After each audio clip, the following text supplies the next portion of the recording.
Welcome back to It Tastes Like Burning. This Matt. This is Jesse. And we'll go through our typical contact list. You can find us at ittasteslikeburningcast at Gmail, Twitter at ITLBcast.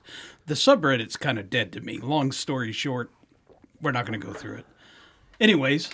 It turns out Reddit's the dumpster of the internet. Yeah, anyway, and I'm not being able to find any gold in there recently, so maybe next year. So, get us on YouTube. Search for It Tastes Like Burning podcast. And if you're feeling real feisty, you can find us on Patreon at It Tastes Like Burning. And we'll shoot you some stickers and some other interesting stuff in the process. Yeah. I mentioned the other day that we could mail you a stool sample. So there is that to look forward to. and that is always a crowd pleaser. Yeah. So, and we have guests today, so we could have a multiple gift box. I do want to. I feel like I have to add. Don't make that request. So it's got corn. Yeah. So we do have guests today. Let's think here. I got to think. What was the chosen? Oh, Clinton is here, and we also have Patrick. So, yes. Patrick, go ahead and say hello and just give a quick introduction. Hello, my name's Patrick. I'm a political refugee from California, and just made my way here. I got a small family here, and I'm excited to be here. Excited to be part of the podcast, finally. How do you feel about the People's Republic of California? I wish we could just drain the swamp and start over and have people that actually take care of the people of California, because it's garbage. It's sad, and it's not a good place to raise a family and have a productive member, to be a productive member of society there, because you're just treated like a second-class citizen. Now, in all fairness to California, what part of California did you come from? I grew up in Southern California. So I grew up about an hour and change north of San Diego, an hour and change east of Los Angeles. So in the suburbs, essentially. And I've flown over L.A. quite a bit. Yeah, I'm sure. LA's a relatively large city. Yeah, so, if you don't live in Los Angeles and you live in the suburbs, people just think you live in L.A. You could live in L.A. all the way to the Nevada border. And so it's just like, but we lived in a small county there, just outside of L.A. in San Diego County, and we liked it. I loved it. And, it was a really cool area where we lived on the water there, but I was spinning my wheels, working crazy hours just to make things meet. And so we ended up here, and things are a lot better. Glorious. Oh, Texas usually has that, except for the weather. Yeah. So, Clinton. Yes, sir. You're back. My second time on the show. Thanks for having me. How do you feel about that? I love it. I'm amongst friends. It's a good time. Fantastic. Tell yourself that. Yeah. Helps me sleep at night. Yeah, it's good. Yeah. No, we love you. So I'll give you a hug here in a minute. Yeah. The Hug a Month Club. Literally. I'm the president. Yeah, the president. It's the gift founder. I'd say it's annoying, but it's endearing. Something like that. So, we're going to have just more of just kind of a round table. Clinton and Patrick are both, Clinton, how long have you been on the department now? Got voted on in June. Yeah, so your probationary period's almost up. Yeah, just another week or so. Yeah. And then, Patrick, how about you? I think I was voted in October 7th. So I'm fairly new to the program still, but I've pretty much taken it full speed, and looking forward to being voted on as a member. I believe it would be April would be the 6-month mark. Okay. Yeah. So, just for everyone's reference, we have a 6-month probationary period, and then they don't know it yet, but there'll be a final trial and gauntlet that they have to experience. It usually involves shoving them in a room with a cobra and turning the lights out. And there's a hammer somewhere in there. And if you manage to come out, then you're on the department. If the snake makes it, well, we just promote it. Yeah, right. So, well, I got something to look forward to then. Mm-hmm. Couldn't be any better, any worse than the spiral hose of death. No, the spiraling hose of death is all there. Yes. So, Clinton, we're going to tackle you first. Oh, great. When you and your significant other were on the podcast, you guys had probably been on the department, I don't know, bare minimum 2 months, something like that. Yeah, I would agree. So in that time, you've been on the department longer. You've definitely gotten to meet more people and know people better. Okay. How has your, I'm going to call it just transition into our organization at the total process been? Is it just excruciating, or are you still like trying to be the new kid at school, or have you guys think you've been able to find your, for lack of better words, your place? For sure. Yeah, I think, in fact, when we were on the podcast the first time, we had a few suggestions that were actually implemented shortly thereafter. So that, and that, that I think that made a change. We went into the academy, into the fire academy too, and I think things have evolved. We've made some friends. Relationships have been solidified and expanded on. Training and knowledge has been diffused and shared and whatnot. So it's it's actually been pretty good. Now, I can't remember this. Have you been a part of a volunteer organization in the past? Yeah. So I spent a couple of years with a volunteer department in Indiana. Okay. Not far from Chicago. Now, I hate trying to compare apples to apples. How, at that point, you would have been a new member in that organization versus now. Forget your age, okay, because you have You're at least 15, 20 years old. Right. Well, it's 20 years ago. Mm-hmm. So just the physical difference between getting on with that organization and quote unquote being prepared for what's expected of you versus our organization, and same thing, prepared for what's expected to you. What's the comparison? What's the difference? It was night and day. It really is apples and oranges. The department that I was on in Indiana, they, essentially you went to a meeting, you came back for a following meeting, kind of like us. You got voted on, and you did 20 hours worth of orientation, and then were given keys to the castle. And they were essentially like, oh, here's your gear. You can drive. You can respond. You can essentially do anything and everything at the department. It was pretty shocking. At the time, I was kind of like, oh, wow, I'm in over my head. But they had a lower call volume. And so, and as y'all know, I was a paramedic in that district full time. So I had some relationships there already, a little bit of a professional reputation, if you will, but it was totally different. So, I think joining here, this to me is the closest thing to a paid professional department that you can get on the volunteer side, at least from my vantage point. It's totally different.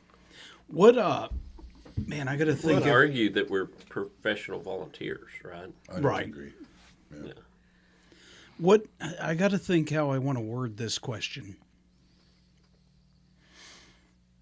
I hate to use the word family because I think that's cliche. But I think one thing that's very important to an organization, career or volunteer, is your ability to build relationships inside that organization. Generally, is our organization accepting of new people? I think from a general vantage point, I would say yes. Okay. I mean, at the end of the day, you're still going to have cliques. That's just the way it is. And codgers. Right. Yeah, you're going to have your old guys. You're going to have your new kids. Yeah, I mean, I truly acknowledge that. And I don't necessarily have a problem with that. I mean, at the end of the day, you need to kind of figure out, for lack of better words, who your buddies are. One thing to point out that I think is important is that a big part of this equation is how much effort the new person puts into into forming those relationships, right? Are they, do they participate? Do they show up? Do they hang out at the station? Are they proactive in introducing themselves and being social or participating? So, I think that's a really important thing. It's probably something that across the industry, that folks need to kind of take heed. Like, hey, you have ownership in this process. It goes back to what we talked about. I think when y'all were here before, you get out of it what you put in it, right? 100%. And that's a huge part of it, because guys that just don't put any real effort in, they may survive, but they don't thrive. Right. Well,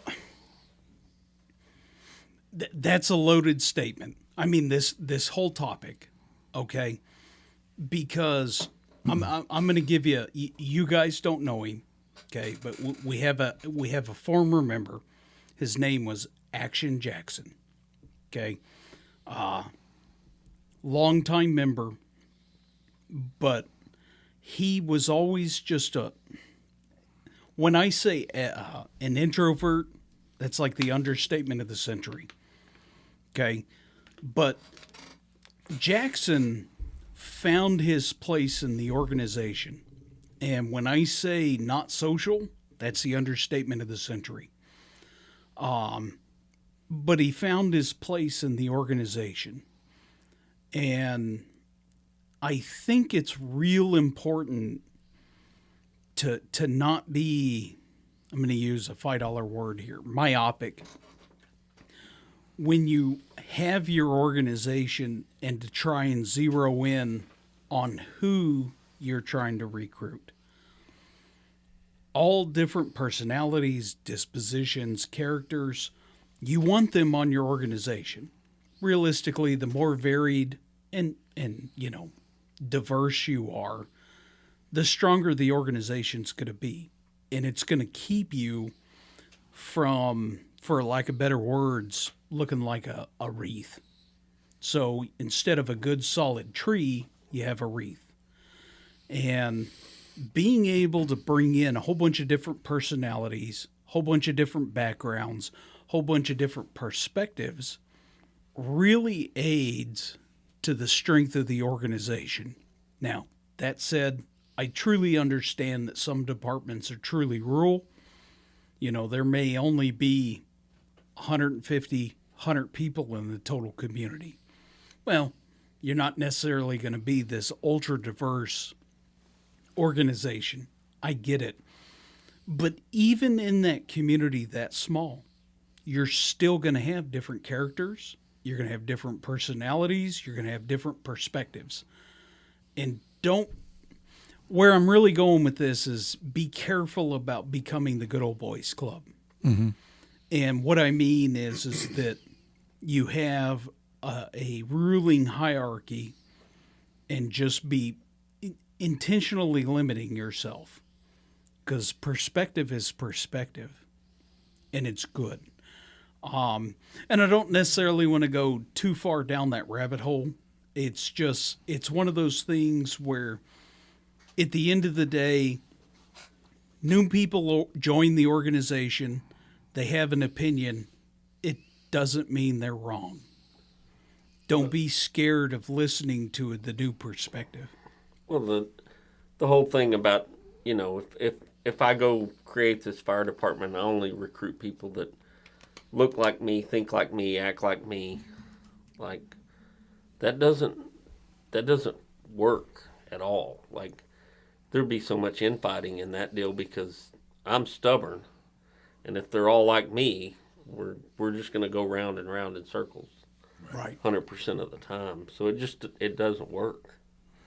There's got to be the diversity, not just in the composition of the people, but in the ideas. I think the ideas is more important than the diversity of the people, the diversity of the thoughts and the perspective. Right.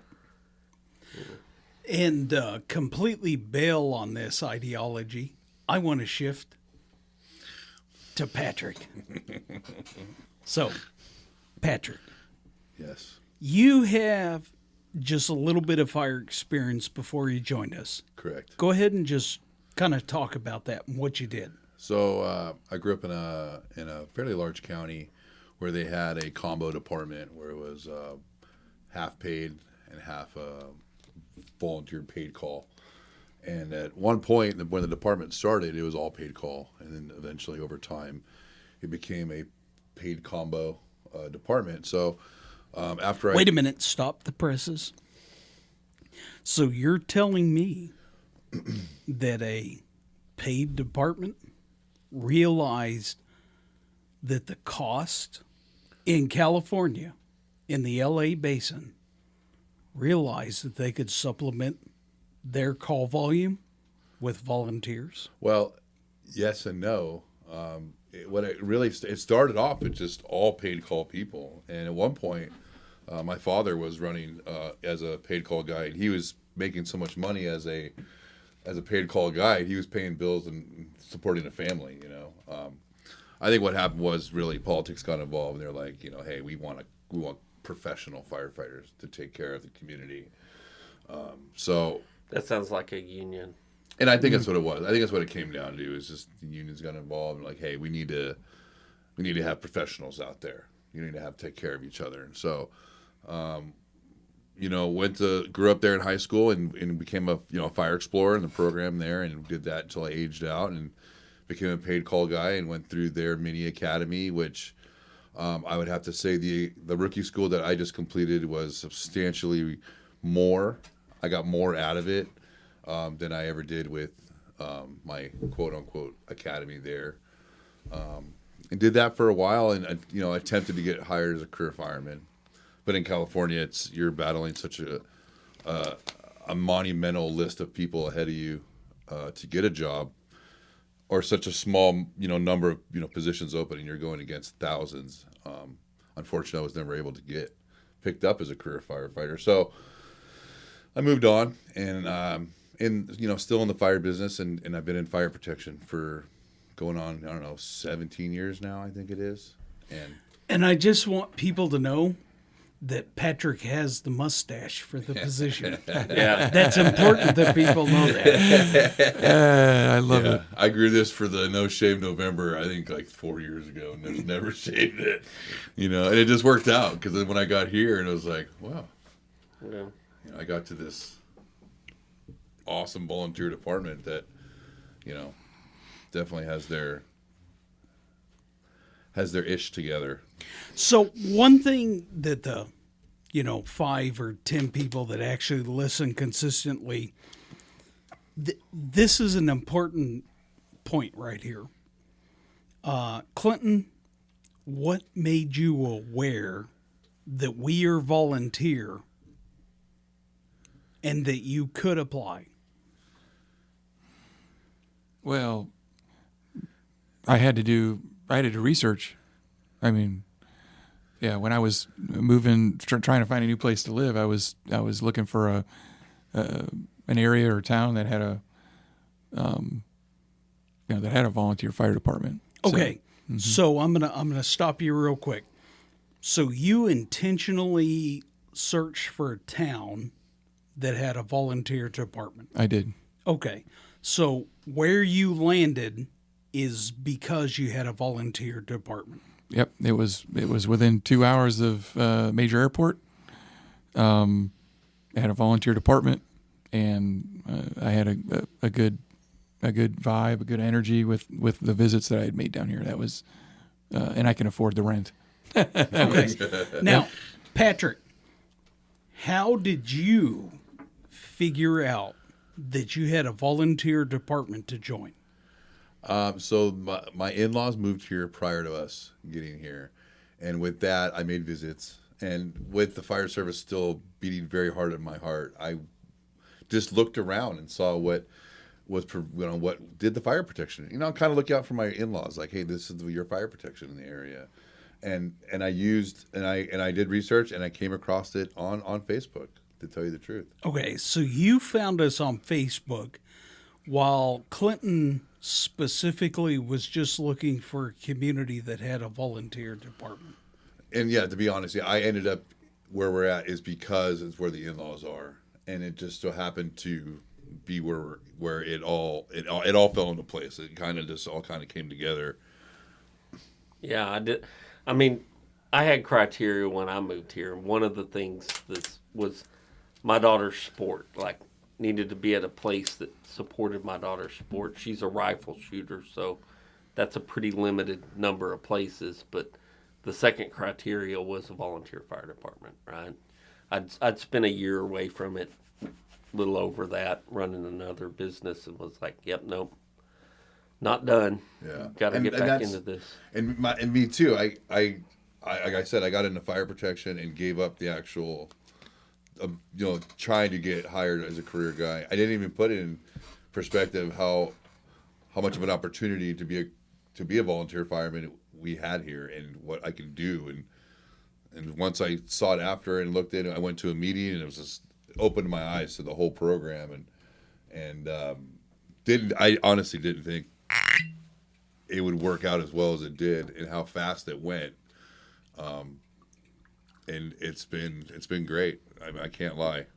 It's been a very cool experience from September 7th when I went to the first meeting to now.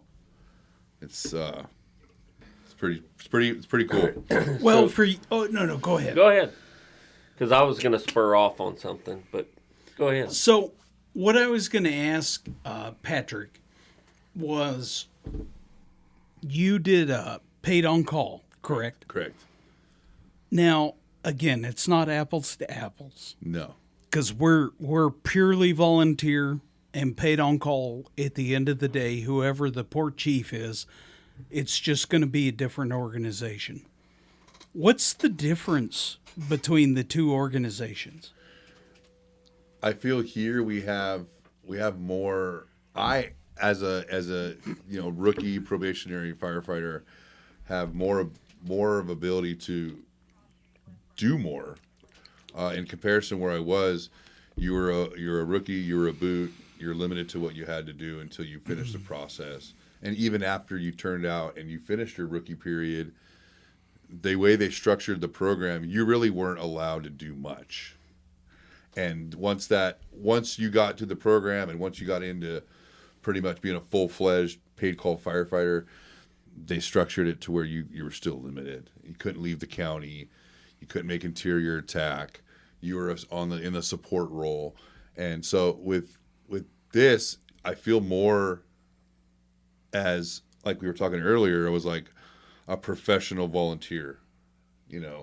We are the fire protection for the city and the county. We are what they have. If we don't have us, it's nobody. Right. And with where I was, we got paged when the career guys got paged, and we would go out and support the career guys. We would backfill the station if something big was going on. But even then, they would cancel us. As many times we got paged, we'd be canceled. Right.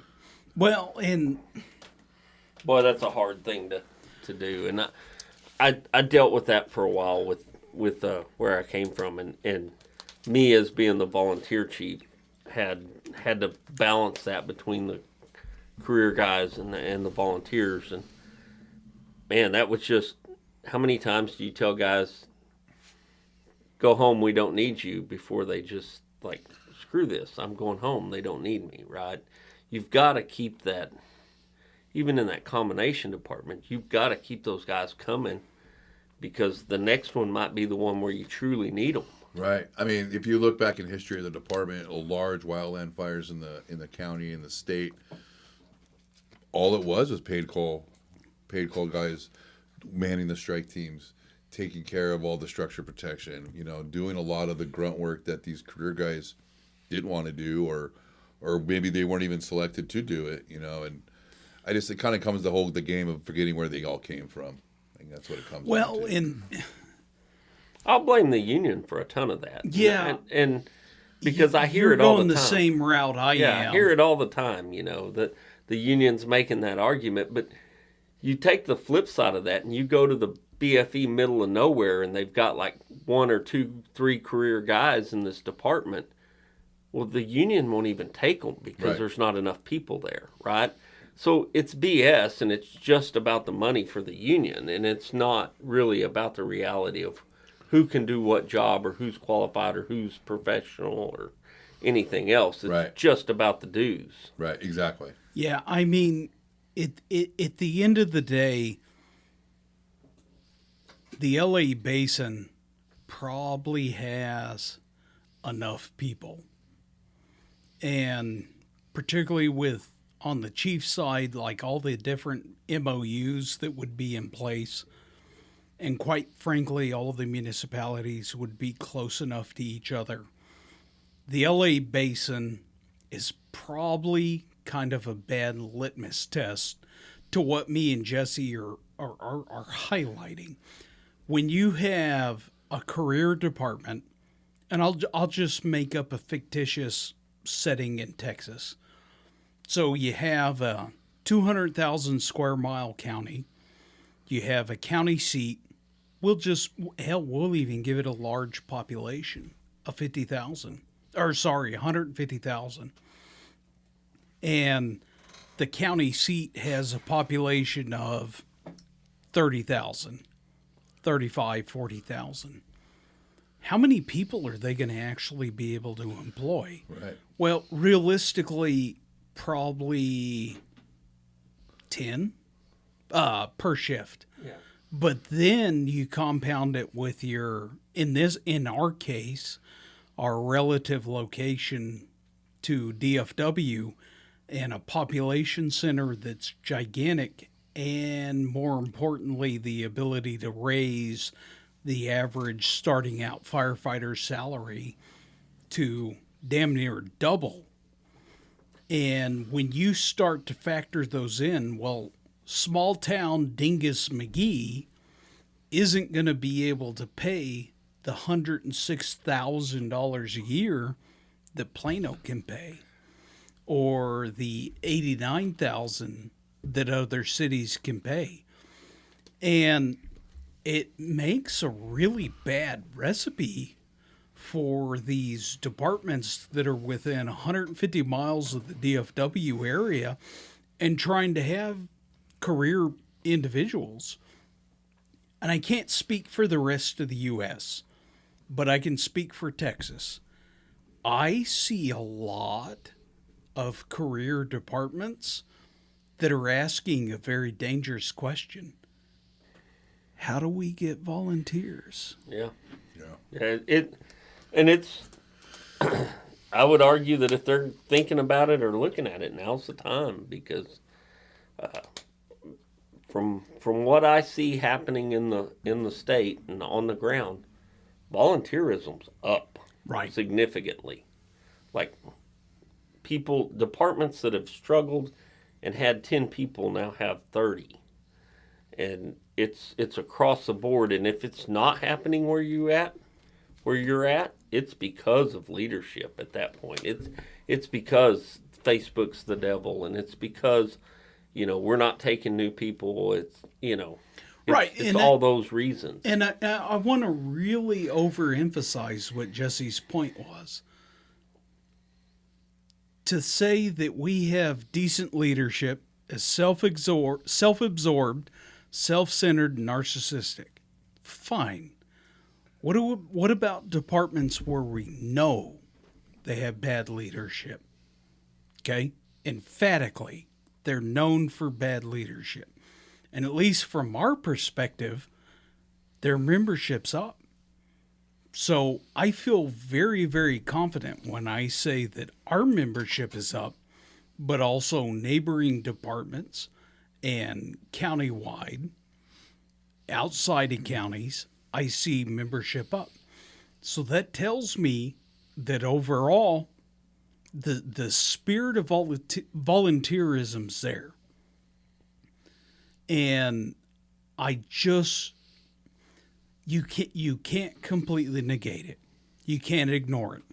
No. Because when we talk to neighboring departments and their membership's up, there's something going on, at least just under the ice. Yeah, and I think it's early, right? It's real early in this trend. Right. We're seeing the trend, but it's a year or two into this trend. It's really post-COVID.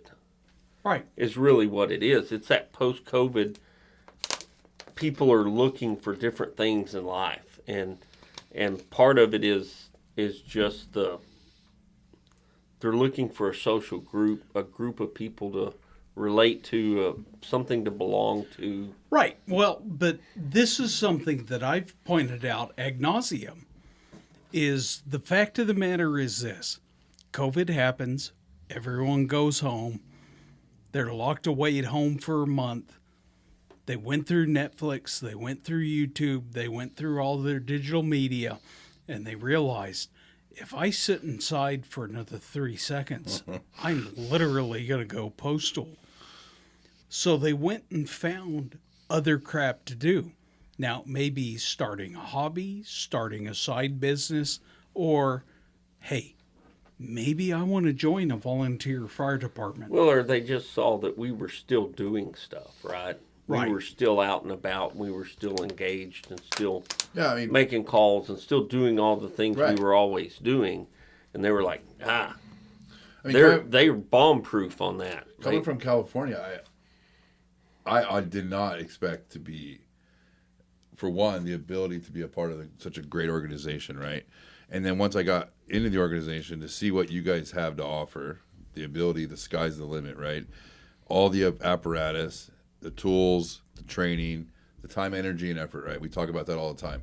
Time, energy, and effort that is set forth for the new people, and what we can get and what we can get out of everything is you won't find that. At least you won't find that in California anymore. And coming here, before I got here, like I was telling you, I looked into it and I was watching YouTube videos and seeing what you guys did. Just the apparatus, just what you guys have for apparatus. You wouldn't expect that as a volunteer department.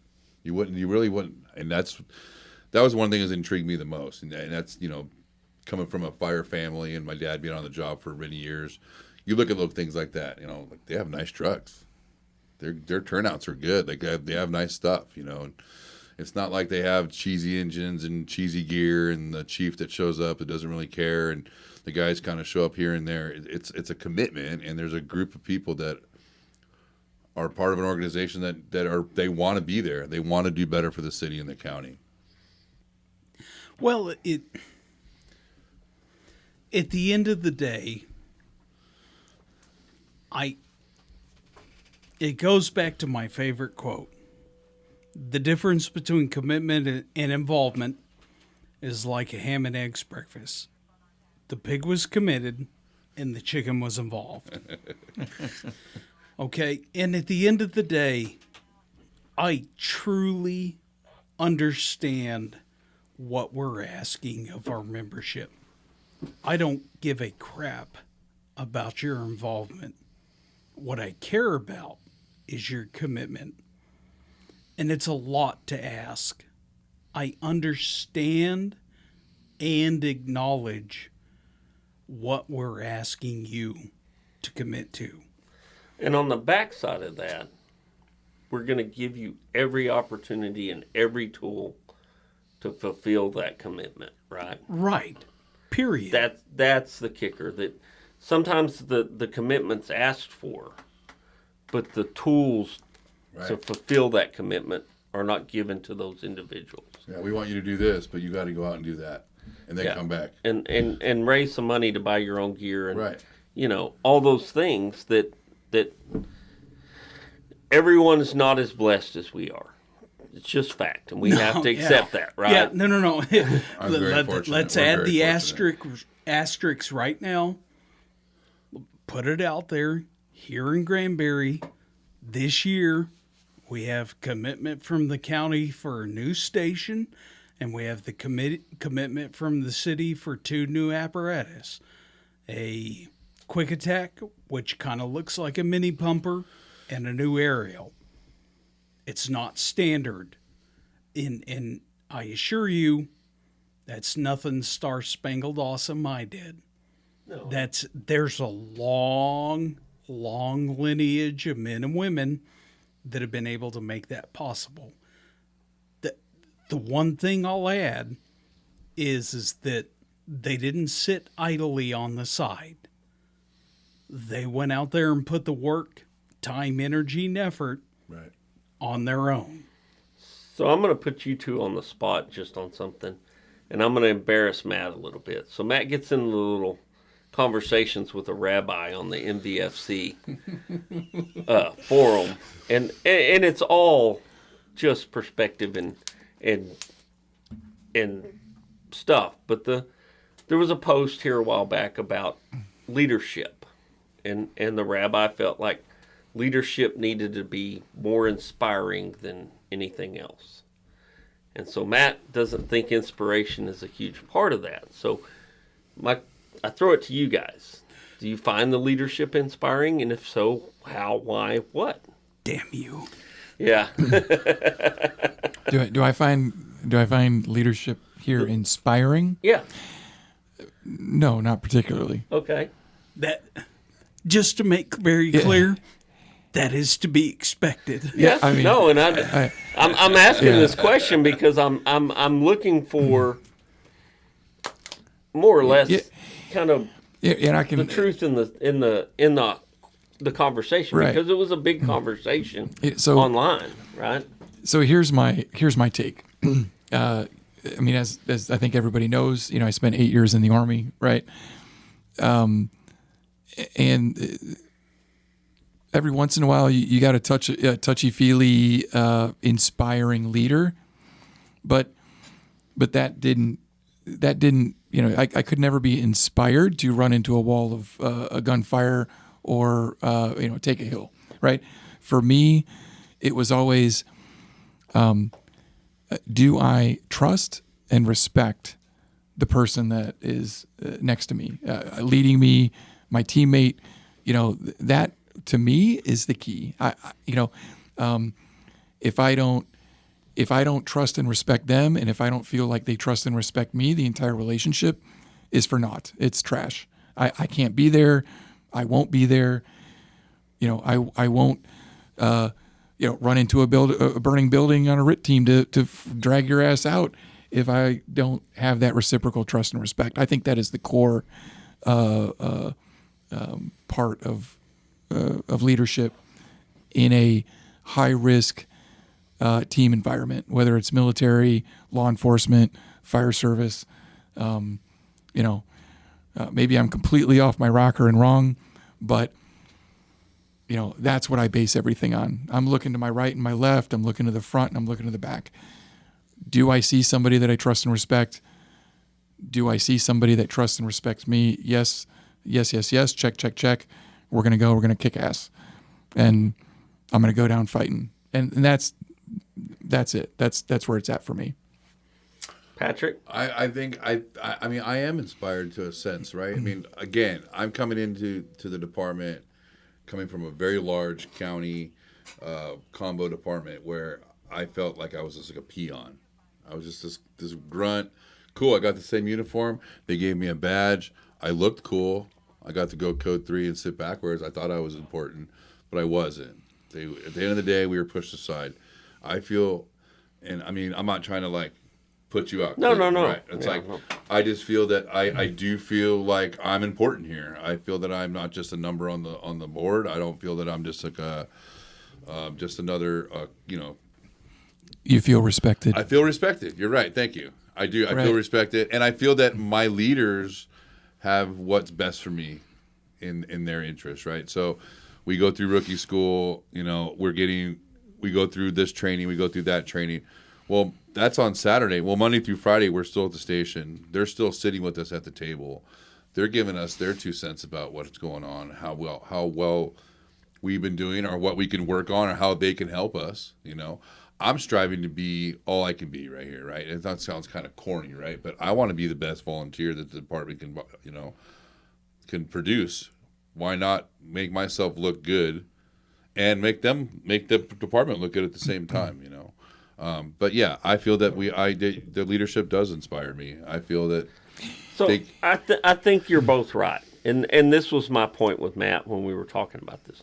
I think you're both right, and I think both of those things have to coexist. And I don't think the inspiration side of it is the sense that you're talking about, right? I think the inspiration side of it is the side that kind of pushes you to do more. Right. I think that's the inspiration that you're looking for. I think the leadership side of it is the side that you're talking about. And it's that, we're going to beat our head through this wall to get through this wall because I know you'll do it with me, or I know that I trust that you're making the right decision out of respect and all those things. I think it's both those things that run parallel to each other, and I don't think that one works without the other. So here's, in this debate, it's weird how many times that this conversation piece has come up. The fact of the matter is we're volunteer. Right. Okay? I can't necessarily, and in this exchange of concepts, we're volunteer. And I never said this. I'm not going to so what do I consider a leader? I mean, in my rat brain, I look as a leader as like event, action. You have to be there for it. Here's my basic concept of my leadership. I'm a manager, okay? My sole job is to set you up and propel you and prepare you for the event that you need to take action. That is my leadership. I want to make sure that in the event that you're called for action, that you perform at the single highest ability that you're capable of. I don't have to be there for that to happen. Okay? And when we sit there and have this conversation, and it's highly subjective, okay? And I do feel that. But at the end of the day, I need you to be able to perform without me. And that's critical to me. How do I allow that to happen? I provide you with the best equipment possible. I provide you with the best tools possible. I provide you with the best apparatus possible. I provide you with the best training that we can achieve. I provide you with fundamentals, solid education, solid rules, the SOPs, and the SOGs. That is my job, because at the end of the day, the volunteer is truly asked to perform as a single unit at that time and moment. I real quick, I think one thing that needs to happen is we need to define the inspiring, right? Because even that definition is... Oh, okay. Oh, you're 100% correct. I agree. Okay. So my definition of leader is literally this. It is the ability to put the person or people in place to put the organization at a fundamental level to make sure that the person that you're trying to quote unquote inspire to be able to perform. And so I look at the inspiration, and I think the inspiration comes more from the training people and that level of leadership. And I think it's about getting you as an individual to go above what you think you're capable of, right? I think it's getting you to push your limits to be better than what you think you can be. And I don't think it goes beyond that, right? I think that's the limit of it. But within this organization, to me, and I may again, I see inspiration at all levels. Right. It's bi or tri-directional, right? So I'm saying to my homeboy Patrick, I fucking love you, man. You're awesome. We're gonna do this. We're gonna kick ass. We got this fire. We got this whatever. I'm inspiring him, right? And it's I don't know. It's kind of a I'll buy that, right? I don't think you can remove it from the equation, but I don't think it is the equation, right? I would agree. Yeah. It's part of the ecosystem. Leadership is just one thing on that. Yeah. And list, I I don't guess. think that it's like you should just be coming in and being like, let me polish your shoes and I Right. love you and bow down to the deity Right. that So- is the chief, because that's not what it is, right? You can't put that leader on that high of a pedestal to where they're Superman, because they're going to fall off of it. So, one thing I want to add to this, in this discussion, I had to look up the post because I may or may not have had enough fire water to remember exactly how I said it. Quote, leadership is a set of communicated behaviors and thought processes used by an individual or group to align a collective direction of others, execute strategic plans, and continually renew and build an organization. And the kicker with this is the one thing I wanted to highlight is that what type of leader do you need at the time?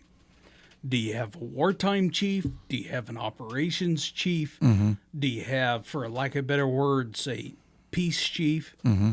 Because if your department's going through a major transition, the different individual's going to have a completely different outcome with the organization. And that was my point.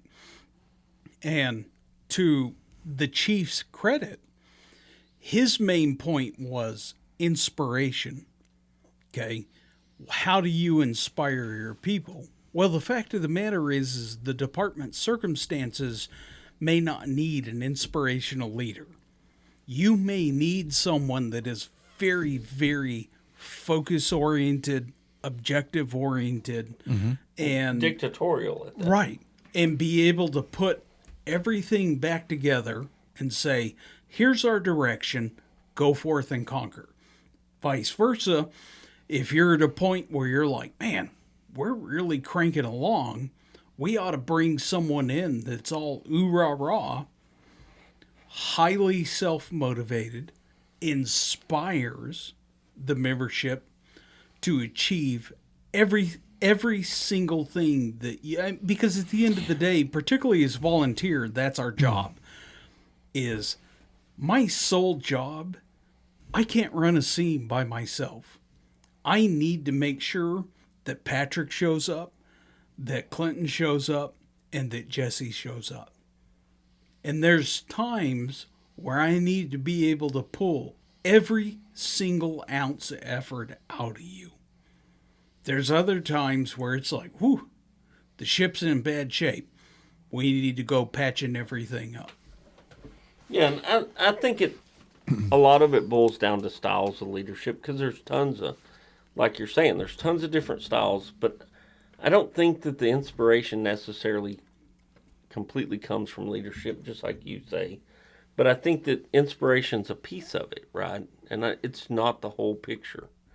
I feel like it was overemphasized in that discussion as it was the kind of end-all, be-all, most important thing. Right, but I'll counter-argue this. These two both said inspiration. Yeah, That's the kicker. yeah. Which kind of shoots my line of thought and ideology right in the tail feathers. Well, that's what I was trying to tell you. It's not just that cut and dry. Like it's like everything else and everything we do, and it's multi-layered, and the trust and the respect side of it far outweighs the inspiration side of it. Like, it's 10 times more important to have the trust and the respect than it is to be inspiring. Yeah, well, regardless, at the end of the day, I don't look at myself as a leader.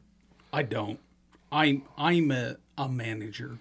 Yeah. I will say I'm a very efficient manager, and I'll give anyone a run for their money on a management point of view. But I don't think a single one of our members looks at me and is like, "Yeah, that's what I want to be." But they do. They actually do. You know. I mean, not to be like No. not to be like weird about it, but it's Brian, like you need to put your hand on his leg when you talk to him.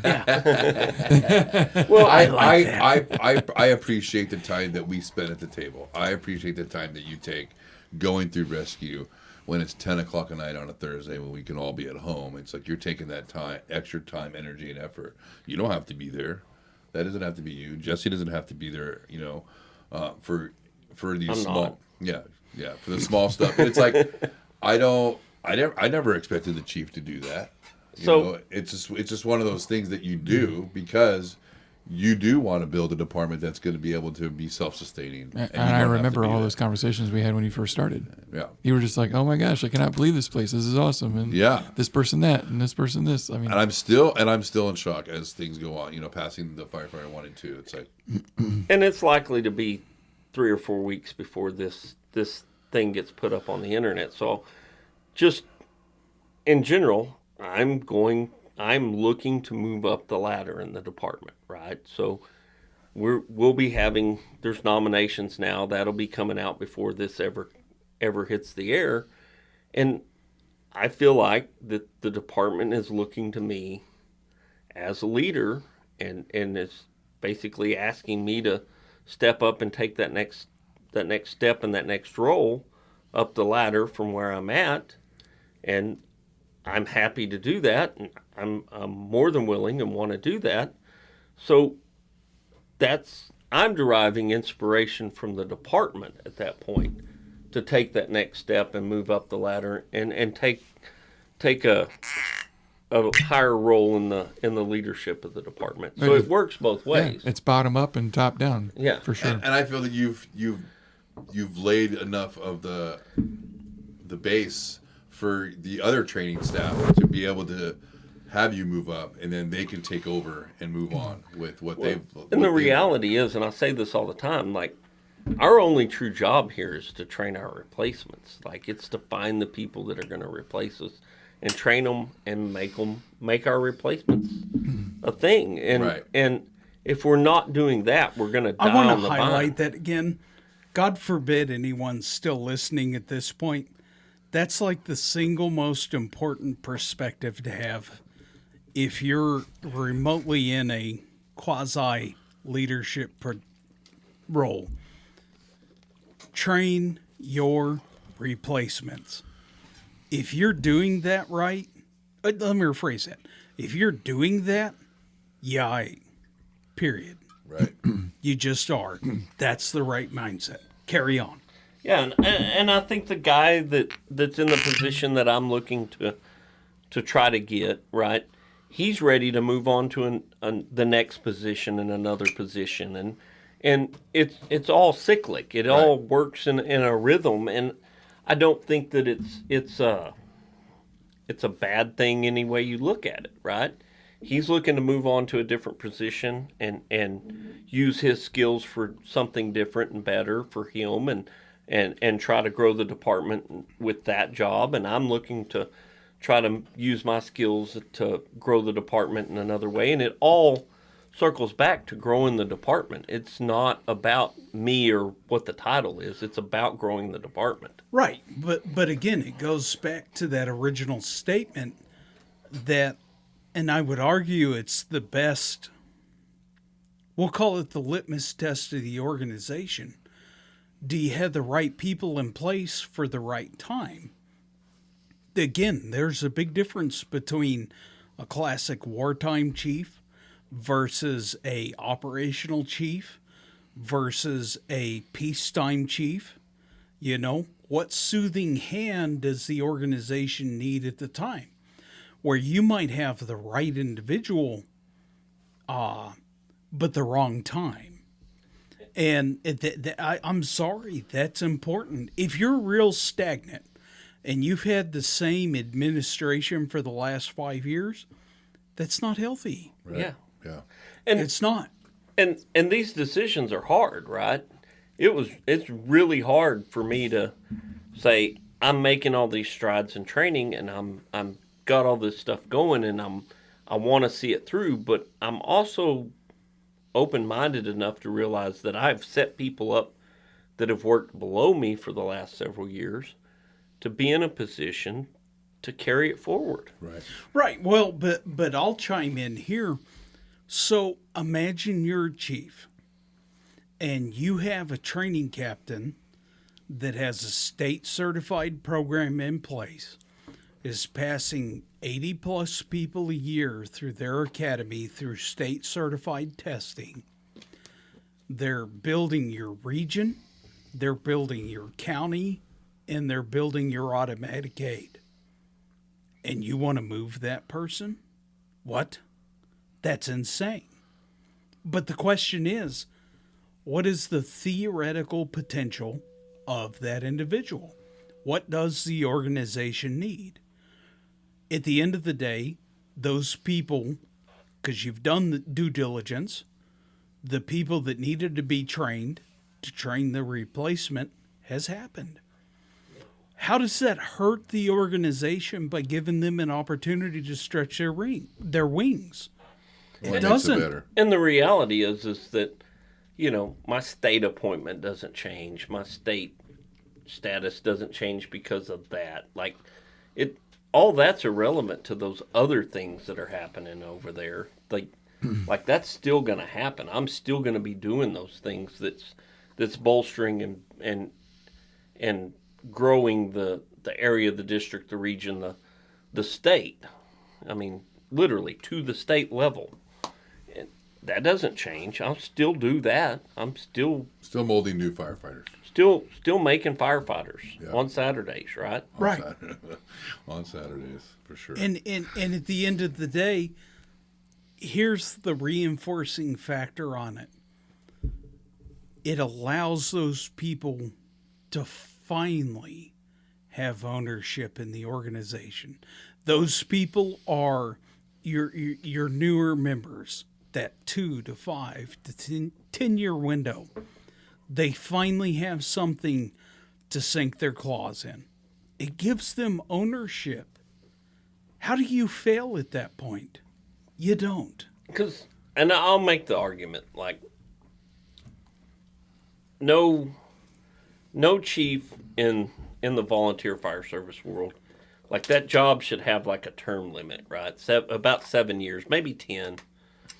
But that's it. Like, it doesn't matter how awesome they were in year 1, 2, and 3. If you're still riding that wave at year 7, 8, 9, 10, it's time to think about that change. It's not truly fair to that person doing that job because at that point they're just so burnt out. Right. But and you were a long-term chief. Yeah, I was about 10 years. Okay. And I can definitely comment on this. The second that you were running for chief because no one else will, you should step down and force the organization to change. That's best for the organization. Because the fact of the matter is that, and I've hit it multiple times, and I'm 4 years in, or 3, doesn't matter. 2020 was when I got elected. Okay. Three and some change. So I assure you, I hit the doldrums, a low spot, calm. I get complacent. Okay. The one saving grace is that I have been able to find something to reinvigorate me. But there are just as many times where we're coasting. That's awesome. and I want to coast. And when you catch yourself as a chief coasting, or you catch the organization where no one else is running against you, step down. The ultimate sacrifice. You want to talk about the definition of falling on the sword? Oh, look at you guys. You think everything's fine. Step down. Force the change. Change is good. It builds the organization. Force it. And I do mean that. It's the ultimate kind of, what's the word I'm looking for here? Selflessness. Well, When you sit there and say, you guys are flat-footed. I'm out. the other thing that happens, and you see it a lot, is those guys that hold on to it for 20, 30, 40 years, and kind of the reverse of what we're talking about.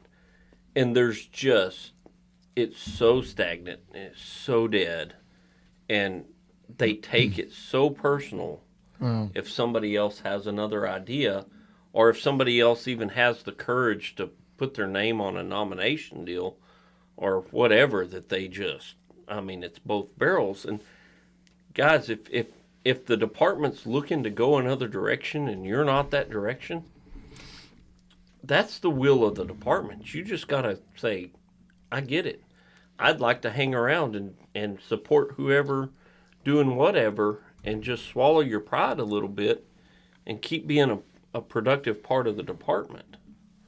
And I know that's insanely difficult, right? But Oh, yeah.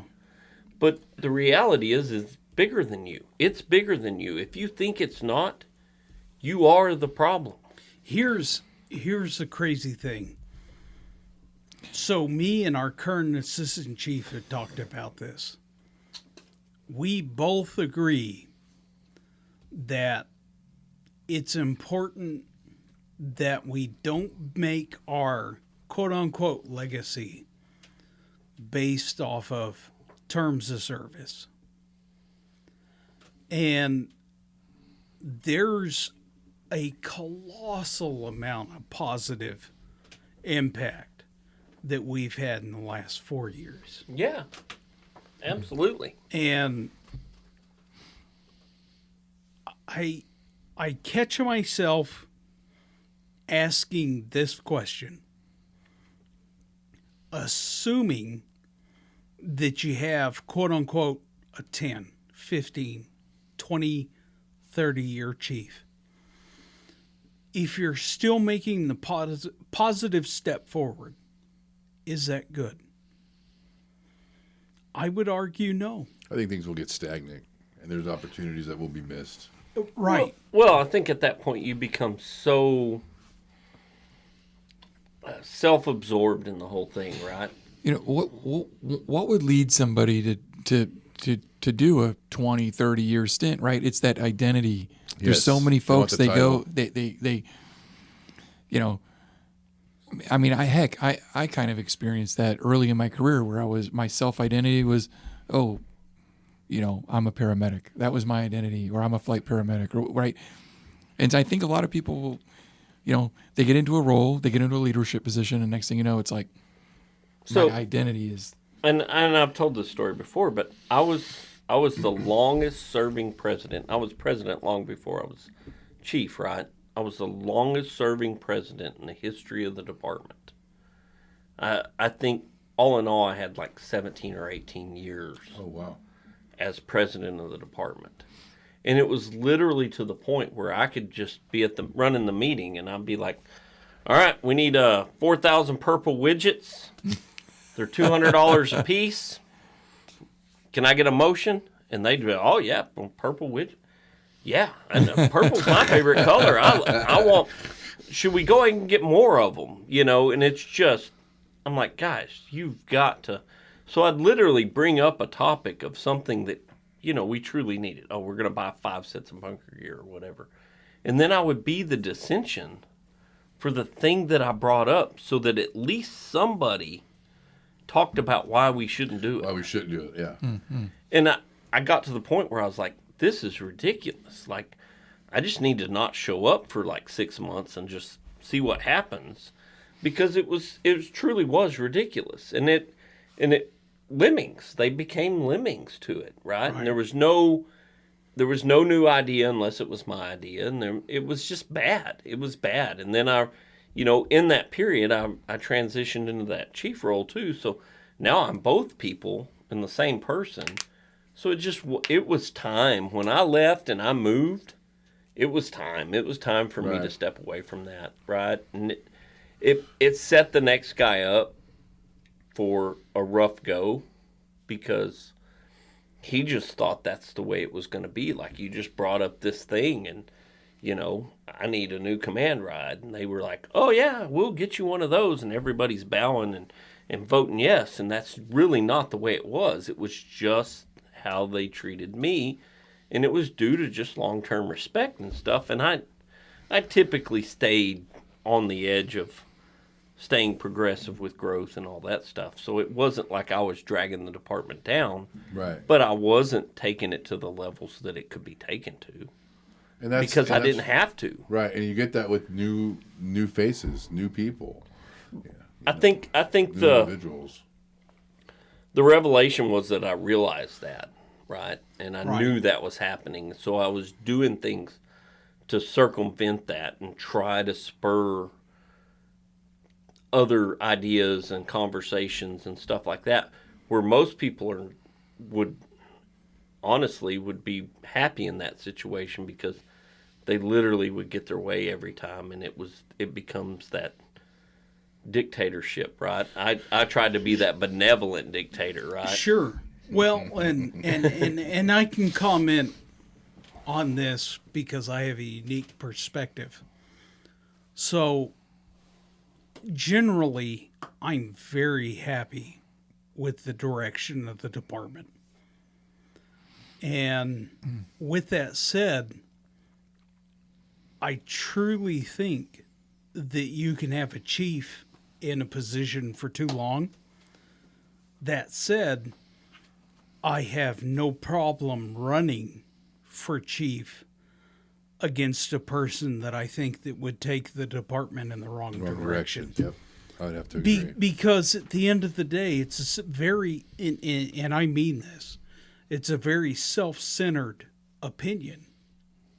But if I think that person might win and take the department in a different direction than what I generally agree is favorable, no, I'll run. And that's kind of a slippery slope, because again, now you're becoming the emperor. And I don't know, I mean, I truly think of the opportunity to just wear a black helmet and ride backwards. Just sit backwards, yeah. And tell people, not my problem. Yeah, not my circus. Okay. That said, I'm telling you, just the way I operate and the way I think, no. The wrong person, absolutely not. I would never willingly go down. Not happen. Now, let's say in my opinion, entirely subjective, worst case scenario, I go down in flames. I'm fine with that. The way of the people, and I assure you, I'd have no problem riding backwards. Okay? Because the fact of the matter is my involvement with the organization has nothing to do with my title. It doesn't. And I truly mean that. Now, the issue with this is that it's impossible to put this scenario forward. But let's say you go forward. Let's see. I've got another year. That'll put me at 5 years. I feel like there's still more that I can do to contribute to the organization. and assuming that I run unopposed, if I think there's still some sort of a step forward, yeah, I'll probably run. But so that puts me at 7 years. So at the end of that, then I need to be held to my feet need to be held to the fire. I'm running unopposed, but generally we are where I want us to be from today. Do I step down? I have no clue. Okay, it's too easy to sit there and say I would, but quite frankly, the answer is in 3 years. Yeah, and who knows at that point, right? Right. Yeah.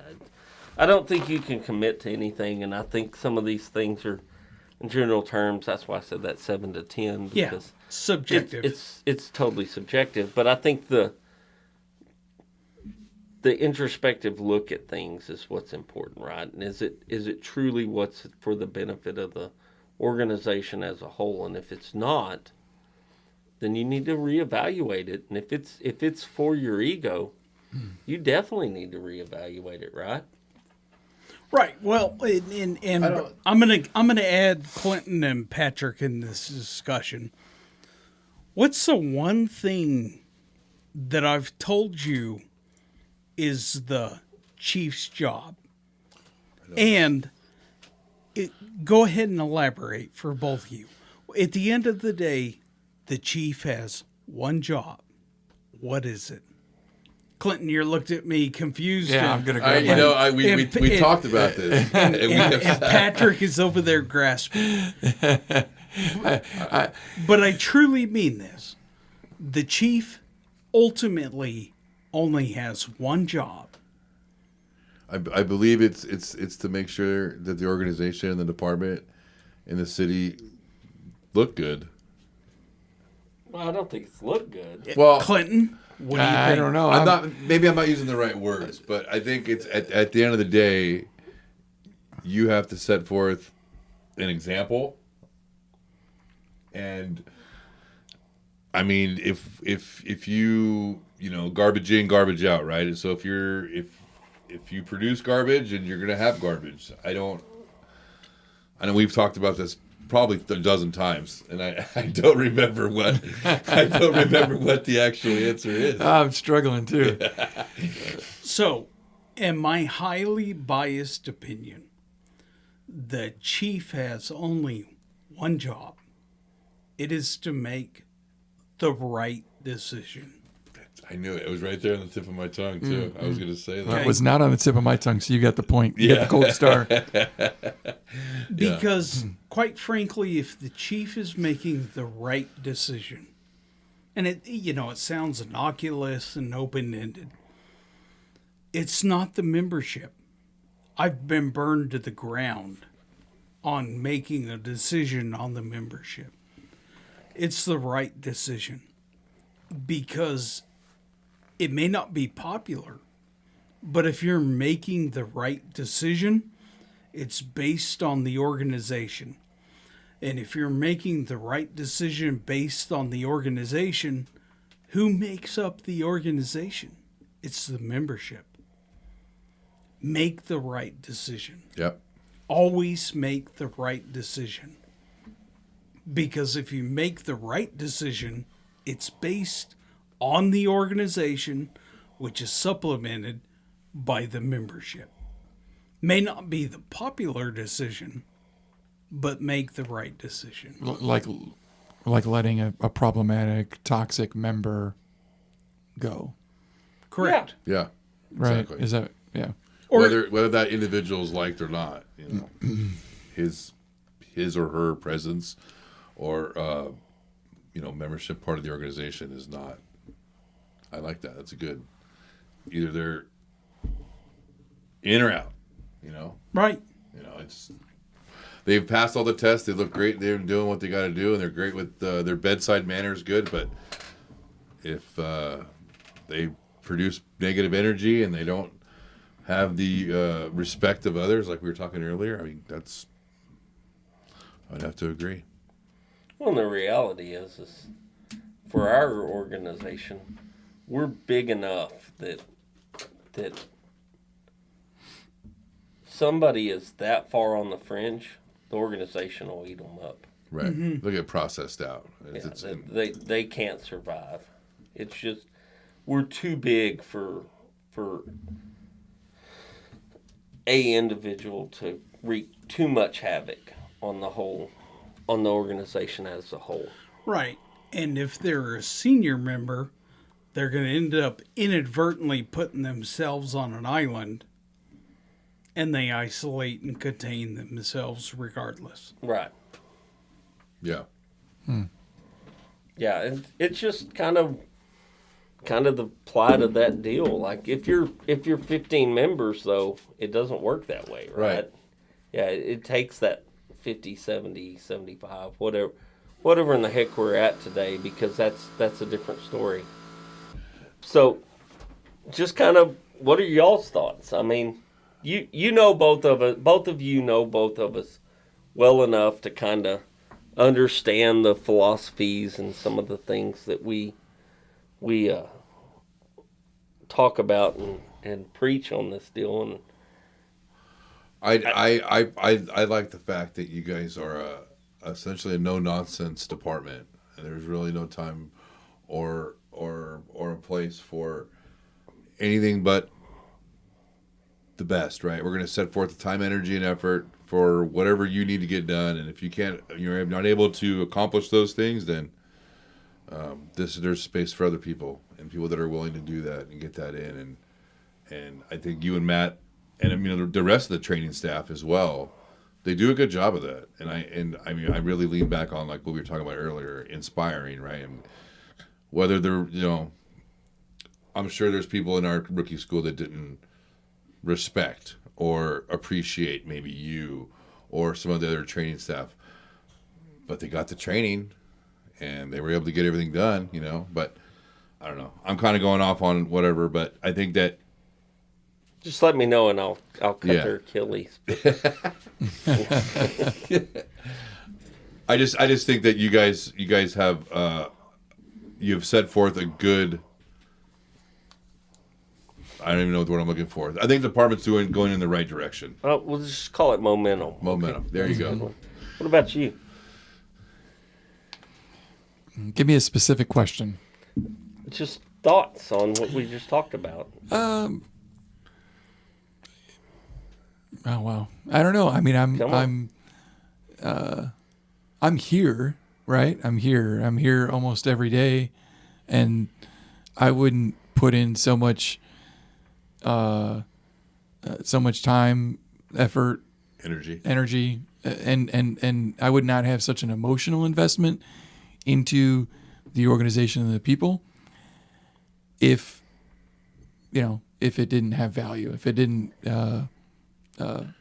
if it didn't mean if you something. knew that you weren't going to be able to go forward. I agree. So that you put that term value on it, and we hear it all the time. Like, how are you guys volunteer and blah blah blah, and city that size shouldn't be volunteer, and how do you do it? How do you have this growing department that's doing all these things? So you said value. So what is the value to you of being a volunteer? Oh, that's a serious question, and I know I'm throwing you on the spot with that. No, I mean that's a huge question, and that wow.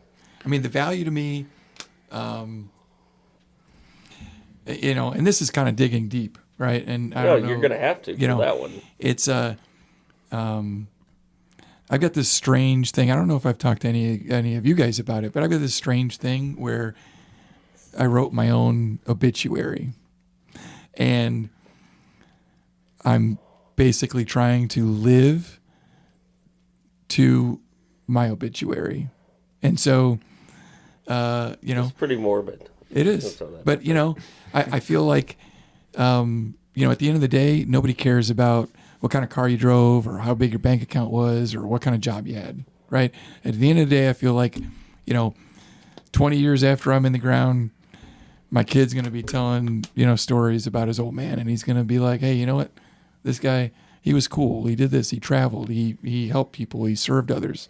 I feel like, or 20 years after I'm gone, somebody we helped from a car accident or from a house fire or somebody I revived at a scene is going to say, oh, you know what? I don't remember his name, but I remember his face. And, for me, at the end of the day, that's all it's about. That, it's not about the money. It's not about the title. I mean, heck, y'all know me as a former paramedic. I was making $9.50 an hour doing that. So, for me, at the end of the day, I want to finish my life with my chin up. I want to finish my life, and I want to be able to look people in the eye. I want my son to appreciate, value, and respect me as a man and as a human. And I don't know. I don't want to have any regret. I don't know. This is a very, very deep conversation. I probably should have a bigger bottle of booze with me here, but Courage.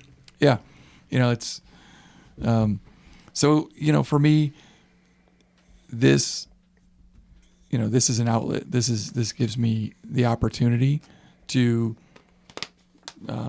serve, to help, to have the community, to have the brotherhood and sisterhood, if you will. It checks a bunch of boxes, and my heart's here, and that's for me. That's one of the most important things.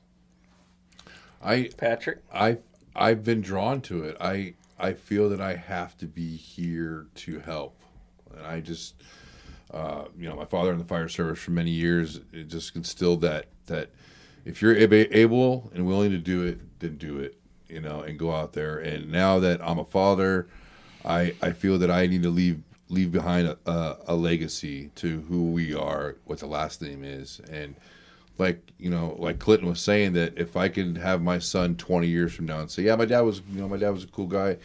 He ran into burning buildings, and he was up at 3:00 in the morning cutting people out of cars and doing CPR, and he didn't get a dime for it. He got a cool hat and a shirt, and it's just like, I think that's great, because I'm just setting an example for him and his brother to say, hey, you can go through this program too. You can help people at the end of the day and still get the same feeling I get. I don't know about you guys. I love running calls. I love, whether it be a back to bed off, back on the toilet, to my first structure fire, which I haven't had yet. So I don't, it's all part of the feeling of helping people. And I think I'm drawn to it. And it's just something that I enjoy doing a lot. Yeah, I think that legacy thing. Go ahead, Matt. So I'm gonna crap all over the legacy part, but this is and you're getting a hug afterwards. This is a highly subjective answer. I don't care about my legacy. My legacy will speak for itself. At the end of the day, there's a lot of issues in the world. That's putting it lightly. Yeah. Okay. This is one of the few palatable, physical, and immediate differences that I can make. It's not contributing to the United Way. Worthwhile organization. Okay. It's not contributing to the Red Cross. It's not contributing to a local food bank. This is my way to make a difference here, now, and immediately. It'll go unrecognized. It'll go unacknowledged. And it'll not make the annals of history logbooks. And I'm perfectly fine with that. Because at the end of the day, this is one of the very, very, very few things on the face of the earth where you're making a positive impact and it doesn't need to go recognized. And I don't care about the recognition. And I think the difference between your thought, and I think theirs goes in the same line. I think the difference is children. Right. Yeah. Go ahead. Yeah, and I think I see both sides of it, and I know my daughter grew up in the firehouse, and my daughter grew up around this, and this has just been a part of her life, knowing that Dad did this her entire life. And it is that legacy that she's going to carry on, whether she goes into public service or not, or becomes a firefighter or not. She's going to carry that with her because Daddy did it. And it's the same thing with your son and your two sons and all that. And you miss that part, unfortunately, because your children are wherever they're not at. And and that's just a perspective thing, right? It's just a different perspective. I think all of these reasons are the right reasons. Right? Yeah, there's not one that's more righteous than the other. Right. Totally. Yeah. Totally not one's better than the other. It's just these are don't all right reasons. And I don't have kids, and I don't plan on kids. So legacy. But you could carry on your father's legacy and have kids at a late age. That is true. That is possible. You still have time. But that responsibility would fall on my brothers that are a little bit younger than me. Tad bit. Yeah. It's an inside joke, you'd understand. Yeah. It's an A-B deal. Yeah. See your way out. Yeah. But I think you're all right. I think there's a ton of wrong reasons, though. And I think it's important that we acknowledge what the wrong reasons are, right? The ego stroking, I think the legacy thing is not an ego thing. It's not. It's just not even in the remote area of that. But I think that, I'm the greatest thing to ever ship between two shoes. And I've been known to say that, but it's tongue-in-cheek when I say it most of the time. But to think that you're the linchpin for all of society to continue to exist because you're out there, driving the engine around and rescuing kittens out of trees, that's a pretty bad example of what you should be doing. Yeah, well, but here's the one thing I'll add to it. If you're 20, your priorities are going to be different than a 40-year-old. Well, absolutely. Or a 60-year-old. So there's nothing wrong if you're 20 and you've listening to this and you're like, oh man, I sound like the most self-centered piece of crap on the face of the earth. No. You are, and it's okay. Yeah. That's normal. Congratulations. Yeah. But question is when you're 40, 60, 80? Well, and I'd argue 30, right? Right. If you're not figuring this stuff out by the time you're 30, your vision of life is a little bit thrown off. I'd agree. And I think everybody in this room at 30 knew that there was more to life than punching a time clock and making a paycheck and not doing anything for the community, themselves, their family, the world, whatever.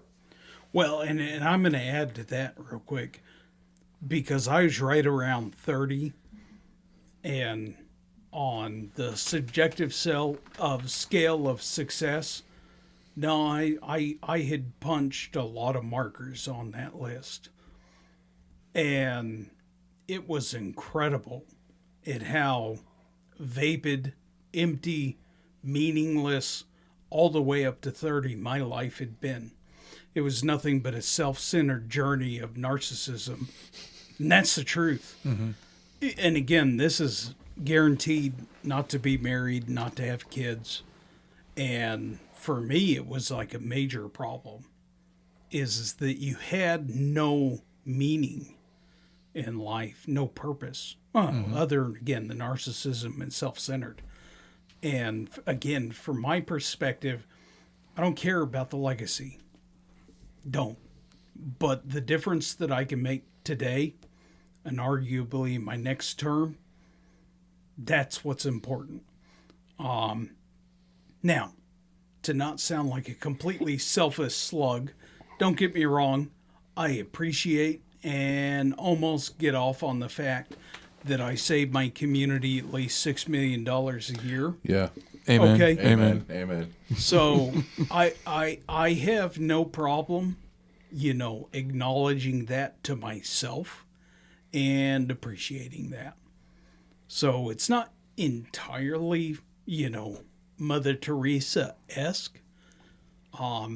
There is some sort of self-centeredness and self-centered on ultimately why I continue to operate in the position that I'm in. Well, there has to be some gratification to it, right? Whatever that is, that's within reason. Let's put it there. It has to be within reason. And all the things we're talking about are totally within reason. Right. And there has to be that piece of it to make it fulfilling. Otherwise, it's just going through the motions and or stroking your ego, right? And frankly, if you're just here to stroke your ego, wrong reason. Yeah. Well, and again, we'll chalk that up to the young man. Well, there's old men that do it too. Well, yeah. Yeah. There is a select few that feel that they still need to toot their horn just a little bit louder than everybody else.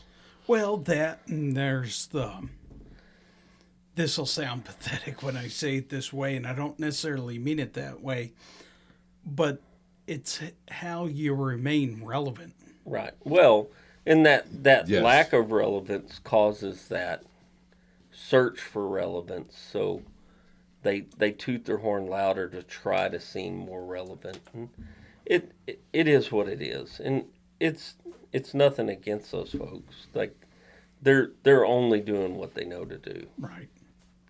They can't be wise enough to listen to such an uplifting, fulfilling podcast like this and gain all the insight and knowledge that it takes to be, basically the best thing to ever shit between two shoes. But with that said, got anything else, Clinton? No, sir. No, thank you for having me on. I've been waiting to get on, and I finally got on. Matt, throw it to you. Oh, Christ. You want to add that 3 hours to this? No, we're running pretty good. No. I think we'll call it there. Yeah. You got anything? No, I think I summed it up right there. All right. Closing thoughts, theories, conjectures, interjections, and theoretical litigations. You can reach out to us at ittasteslikeburningcast@gmail.com. You can find us at Twitter at ITLBcast. Find us on the YouTube at ItTastesLikeBurning Podcast.